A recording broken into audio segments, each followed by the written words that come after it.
I want to reiterate all the tips we've gone over so far in this series about creating clean chords and then making your chord transition smooth. So to do that, we're going to learn two new chords, so that may be new to you, a G chord and a C chord. If you don't know them yet, don't worry, we'll start from the ground up with these. Let's take a look at the G chord first. This is it. And for this chord, this open chord, you can strum all 6 strings. You're going to put your third finger on the 3rd fret of the low E, middle finger, 2nd finger, on the 2nd fret of the A string, right behind the fret, and then your pinky is going to come grab the 3rd fret of the high E string. Now, remember all the tips we've gone over here. Fingers right behind the frets. Don't have your elbow out too far. Make sure to come down. That way you get a good angle of attack. Don't let your fingers brush up against the neighboring strings. Come right down on the very tips of your fingers. And this is a bit harder chord than the A and D chords we've gone over so far, so you may need to take some time to get this one down, but that's totally fine. And this is one way you can finger this chord. Another way, a little bit easier way, doesn't involve your pinky. It's the exact same shape, but you can use your 2nd finger on the 3rd fret of the low E string.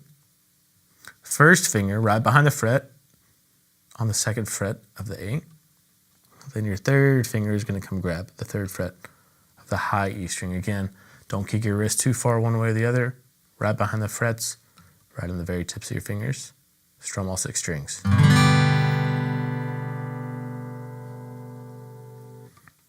So those are 2 ways that you can make your open G chord. If you need to stop the video right now and work on that, that's totally fine. Let's go ahead and go onto the C chord if you're ready.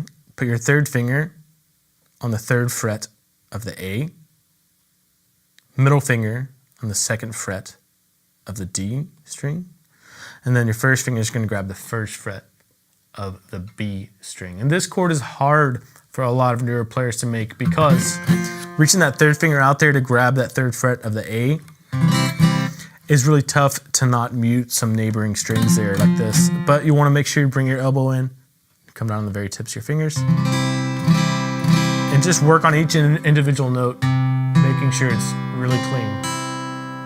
And you can leave the low E string out for this C chord. Once you have each individual shape down, remember that's tip number 1. Once you have each individual shape down very well, you can start working on the other tips for changing between chords. So if you have your G on there, always be thinking ahead. Okay, I'm thinking about that C chord. It's coming up, right? Think about what that next chord feels like. Think about what it looks like, visualize it, make the change,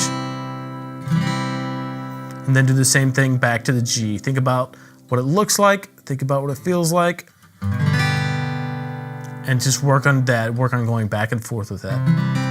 And again, you may have to do it 1 finger at a time for right now, and that's totally normal. It'll get better with practice, and you'll be able to go right to those chord shapes.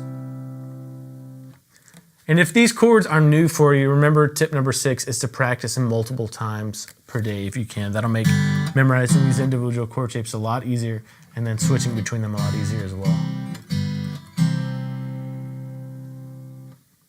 I know we've only gone over 4 chords here, but these tips apply to any chord you might be working on. If you're struggling with making a chord sound good or a particular chord transition sound good, just take these tips, write them down, and apply them in your practice time. You will get better at this.